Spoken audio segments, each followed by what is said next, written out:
Bakit nagkaroon ng malawakang sunog sa Los Angeles? Bago pa man maganap ang sunog na ito, ay naganap muna ang isang Golden Globe Award noong January 6 sa Los Angeles din, at ito ang mga sinabi ng host doon. Cast and crew are leading the way with 11 mentions. Moms are holding strong with 3 shout-outs. God, creator of the universe, 0 mentions. At pagkatapos ngang binanggit ang salitang God is zero mentioned, ay nagtawanan pa ang mga tao doon. Tapos sabay sabi nitong, No surprise in this godless town.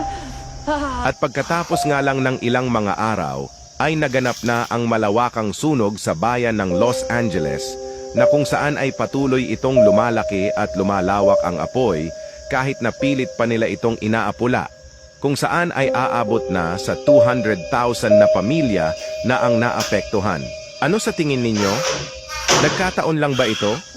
O parusa na ito ng Diyos sa kanila dahil ininsulto nila ang Diyos na sinabing wala daw ambag ang Diyos at godless daw ang kanilang lugar? God, creator of the universe, 0 mentions.